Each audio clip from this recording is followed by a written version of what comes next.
Hi, everybody. My name is Vera, and I am the founder of the Incubator ZW Hub. We've collaborated with Connected Sahara in light of the COVID-19 outbreak. And what we've decided to do is to have a very interesting discussion amongst creatives to talk about how this outbreak, how this pandemic is affecting the creative industry. As you already know, the creative industry is a very social industry. It means that we need to physically be with people in some circumstances. But now, given that we have this outbreak that requires social distancing, isolation, it means that a lot of creators have had to cancel their events. So what we've decided to do is we've asked creators from all over the world, all over the country, all over Africa, Europe. We've just asked them to give us their input on what they're doing as creatives to change things. What are they doing to kind of deal with this whole situation. We want you to join in the discussion, follow the conversation, comment in the comment section. And also, if you'd like to send through your videos, please feel free to do so through Incubator ZW, we're tagged in this video, and also through Connected Sahara, they're also tagged in this video. So thank you so much, and let's listen to this discussion, let's find solutions, and let's stay safe. Hello, my name is Genesai. I am with Connected Sahara Hub Network. We are a network hub based in Zimbabwe that is aiming to connect the entrepreneur ecosystem towards building commercially viable entrepreneurs through the different hubs servicing the entrepreneurs. We're very honored to be working with Incubator ZW to present this online dialogue around the future of the creative sectors, lessons gleaned from the coronavirus. Our deepest thoughts go to all the families that are being affected by the coronavirus. Please be safe. Let's all practice social distancing towards prevention of the coronavirus. We are going to, for the next couple of weeks, unpack some of the voices that are coming from creatives all around the world in different jurisdictions, telling us how their particular industries have been affected by the social distancing rule to prevent the coronavirus. We are we're looking forward to some of the solutioning, particularly because our work is to support the entrepreneurs and to see, as things evolve and as things change, how best can an ecosystem adapt in order for us to service our entrepreneurs effectively. So thank you so much to all the creators who have already been a part of it. We look forward to unpacking our findings as we go the next couple of weeks, and we look forward to further solutioning. Thank you very much. Please be safe and practice social distancing towards prevention of the coronavirus. I hope everybody's well. My name's Andre Reed. I'm a designer based here in the UK, and I'm head of design at an arts organisation called Maya, whose role is to reimagine what the role of artists are living and working within cities. I'm also founding director of a design research studio called Kyondo, which helps to embed citizens in design and urban regeneration. Please mind me also whilst I wrestle with my son and I keep him occupied, because in the UK, pretty much everyone has been advised to self-isolate, and nurseries and schools have essentially been advised to shut down operation. So all the kids are back home with their parents. There's been a lot that's been happening, some of it positive, some of it negative, but for a lot of people it seems like a really bad episode of Dark Mirror that's happening on a global scale. What it's meant for freelancers and the creative industries here is that we've kind of been hit first and hit hardest by all the closures, all the loss of work, all the cancellations, and we've also been the guys that have been kind of the first to respond with solutions. So in Maya, we set up an artist fund, which at the moment has crowdfunded about £4,000 to give 20 artists a £200 grant to support loss of earnings or any kind of bills or any kind of things they need to kind of keep themselves afloat during this time. In Kyondo, we have a research lab called Portable Land, which explores taking over land and repurposing and reusing land for more purposeful uses. And we've started developing some DIY grow kits that we're looking to deploy to families living in the UK so that they can grow food at home. So for us, it feels like the rug has been pulled from under us, and we're starting to question the infrastructure that we've so heavily relied on, its purpose, its usefulness to people living here. When we're being advised about how we should operate as businesses now, and it's having implications on whether we can meet up or whether we can actually hold events and run events the same way that we used to, it's starting to put into question our business's validity and its relevance to society at this point. And I think that's a really good kind of enigma to be in. I think it's a good time to start rethinking what is the purpose of our businesses, what is the purpose of how we work, and what we're working towards. Should we be focusing more on things that contribute to society in the long run rather than producing things creatively that only have short-term impacts? So I imagine in the near future there's going to be a lot of changes to the way that creatives practice and the way that we work. I believe there'll be new ways in which we organize, in which we can be more resilient and more prepared for circumstances like this one, where there may be loss of earnings or loss of work or all these other things that have basically had a really harsh impact on us. I see a lot more things being developed in the digital space. I feel creatives are now thinking about how we fill those gaps. Digital entertainment, automation, and applying digital things to some traditional things such as urban farms, using hydroponics, using aeroponics, using technology to advance our craft and to serve in more purposeful ways in society.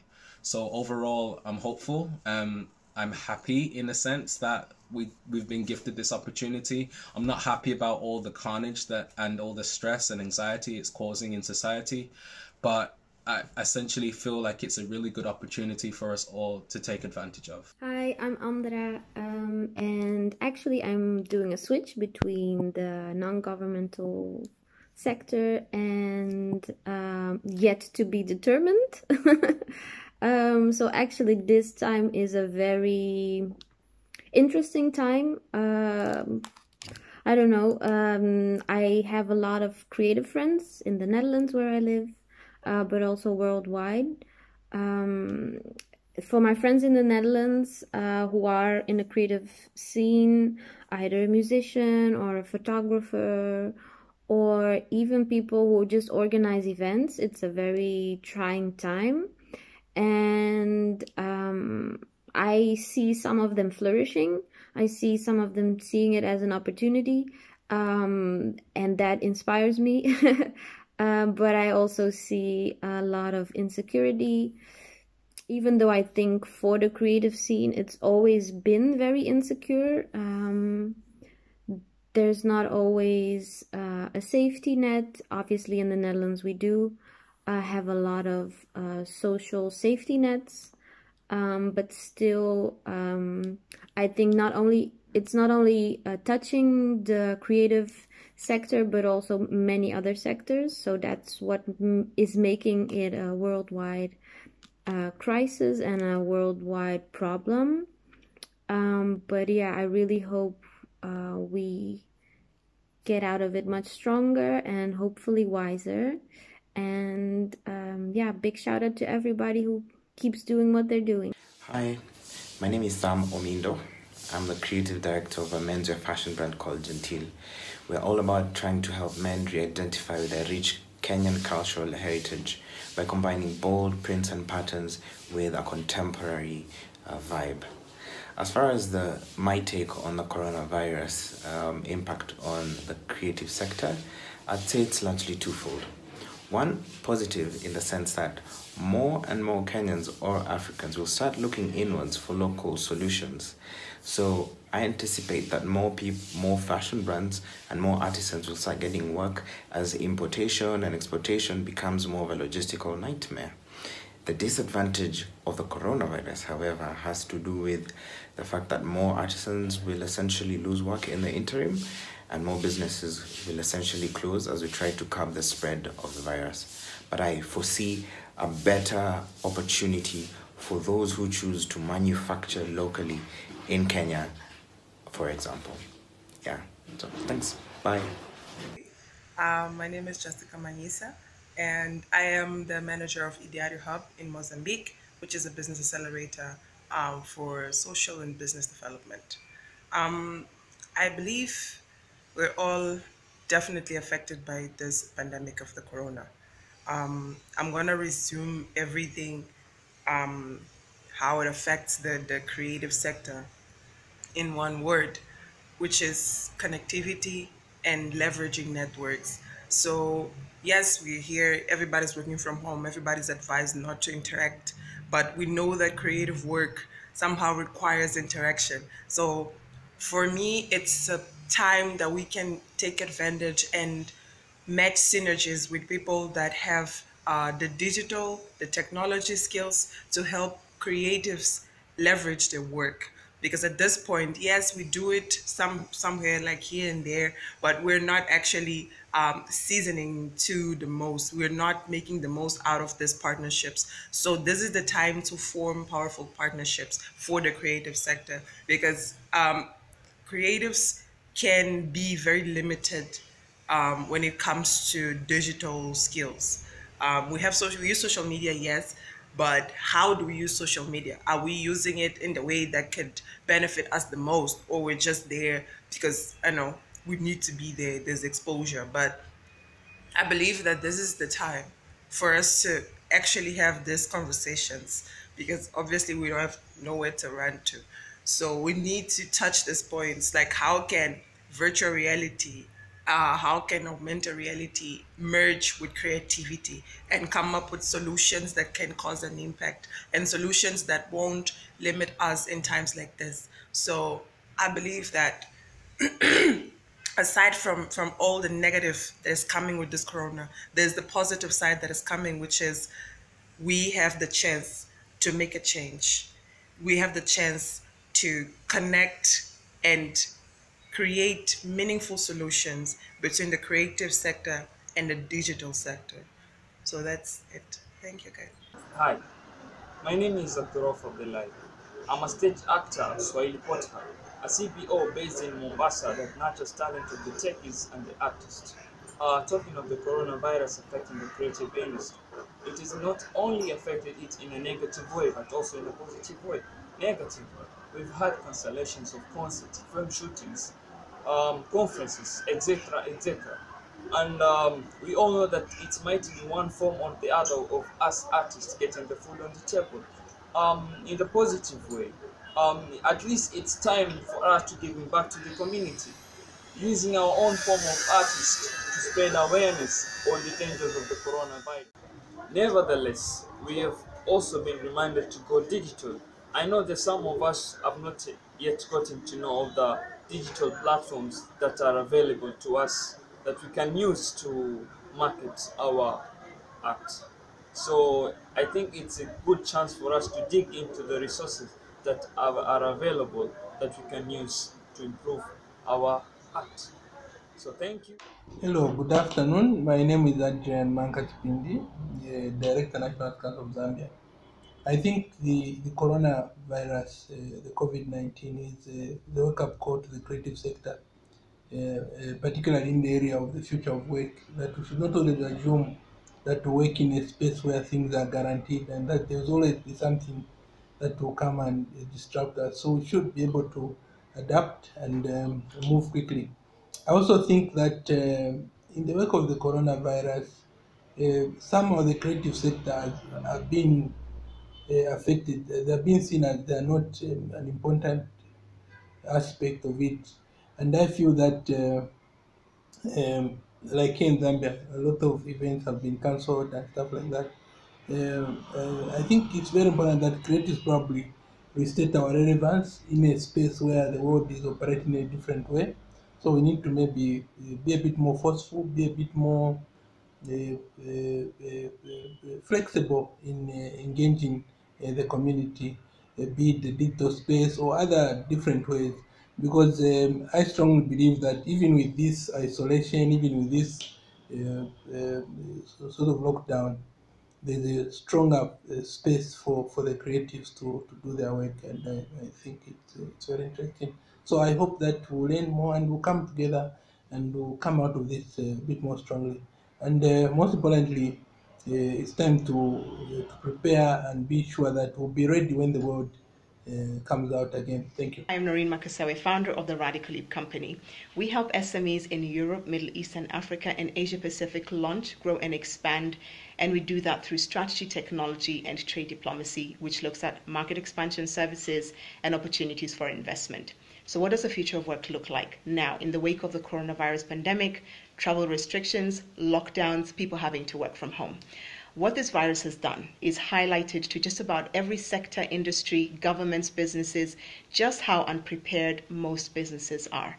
The future of work has been changing for years, long before this virus came into play. This virus has just unveiled it. And now everybody's being forced to look at how they work, where they work, how they do business, how they deliver their solutions, products, services.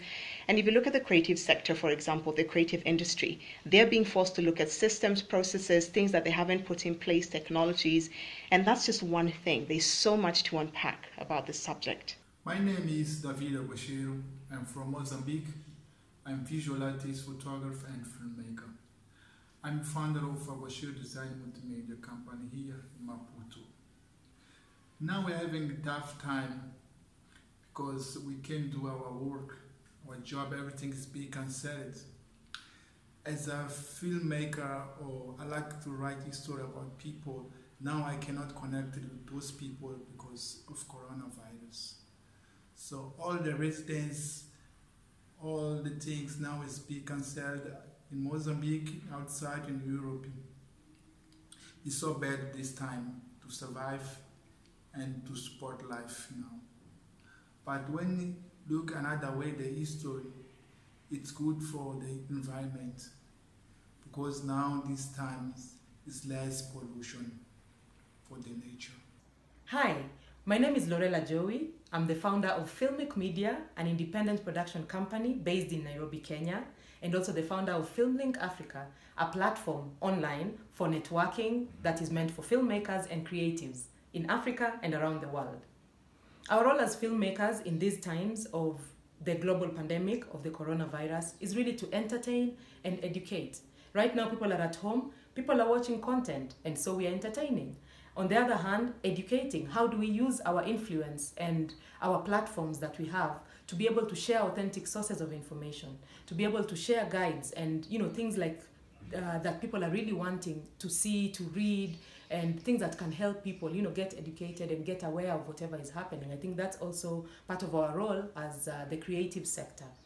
In my country, it's hard hitting. It's just like a week now, and we have several cases, and so the government is taking stringent measures, and people are avoiding crowds, and so that means productions are halted. Some are wrapping up real quick. Some, everyone is just taking precaution, and we are hopeful. But then again, the creative sector being one of the major drivers of the economy, again, it becomes really, really hard hitting for actors, for filmmakers, for producers. For crew and, they're just the rest of the creative economy. And so it's hard days ahead. It's really unpredictable, but we remain hopeful. We keep safe. And, we just hope that there's light at the end of the tunnel. Thank you. Hello, I'm Noel, and I work for CITSAS as Operation Manager of CitySpace Abidjan, which is an entrepreneurial hub. We provide a desk and organize events and training related to the entrepreneurial ecosystem in Ivory Coast. Right now we decide to close for the next 2 weeks because of Corona. And in Ivory Coast we are seeing a major event being cancelled because of Corona, as you know.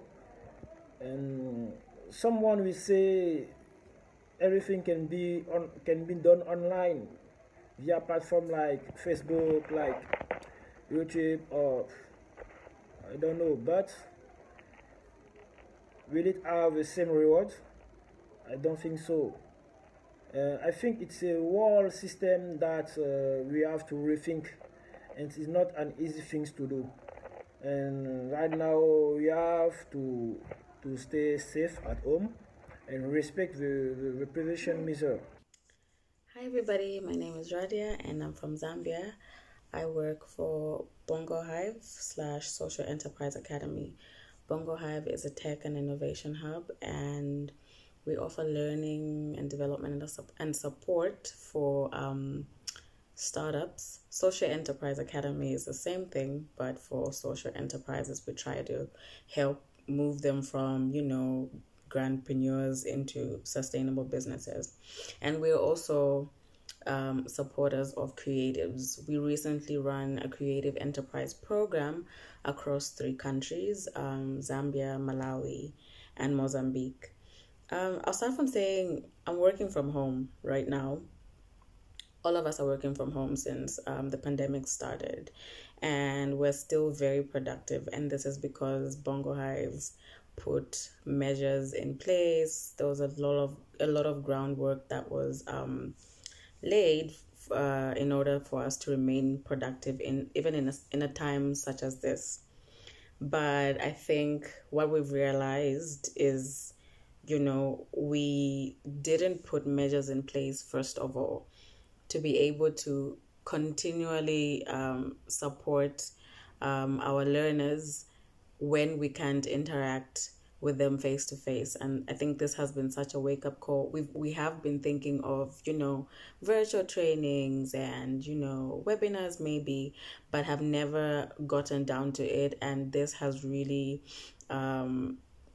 woken us up, and now we are thinking of ways of how we can make that happen.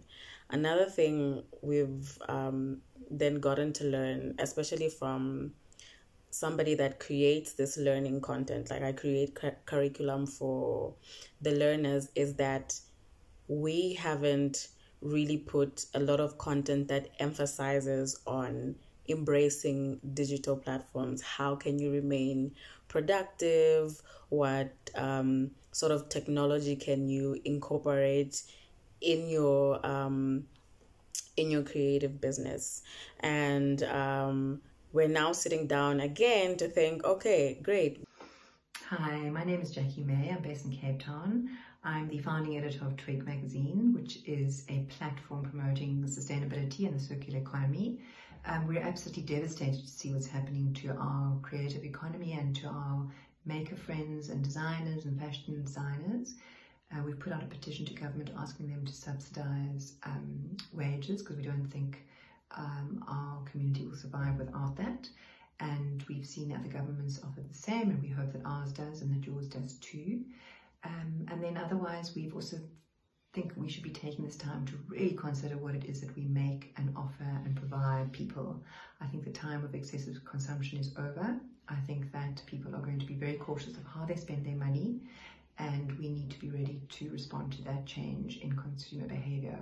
So I suggest we share ideas, we support each other, and use platforms like this. And in the meantime, I wish you well, and I wish you and your families good health, and see you on that side. Good luck. Hi, my name is Gray. I'm a filmmaker from Lagos, Nigeria.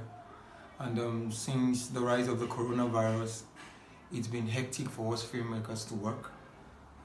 Companies are shutting down. Religious places are shutting down. I'm currently working on a documentary, and sometimes you have to get equipment from some of these companies, and they are shutting down because you have to be in your house and you have to stay safe in some certain places. So it's been pretty difficult for us creative, And filmmaking is a collaborative effort. You need people, my sound man, my light man, the production manager.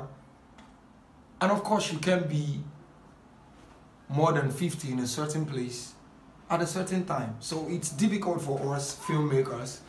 And for other creative, it's been pretty difficult. Movement has been restricted to some certain places. And I don't know, I think if the virus is not curbed in the future, in some few months' time, it's going to restrict us creative to go around to do our job. It's been really difficult in Lagos, and we hope and pray this whole virus gets the vaccine to get the cure. Thank you. Hi, I'm Tina Krüger from Mozambique. I am the co-founder of Empty Room Art, an arts hub and cultural space in Mozambique. Right now, here in Maputo, we are more and more feeling the effects of the coronavirus situation as cultural events and galleries in art spaces are closing down their activities. So for us as creatives, one of the ways we found of dealing with this is that now we are organizing a series of online residencies, a shop program, where we'll be asking ourselves and other artists of the community to share, short experiences of their practices or workshops so that all of us can stay active in our creative practices during this time.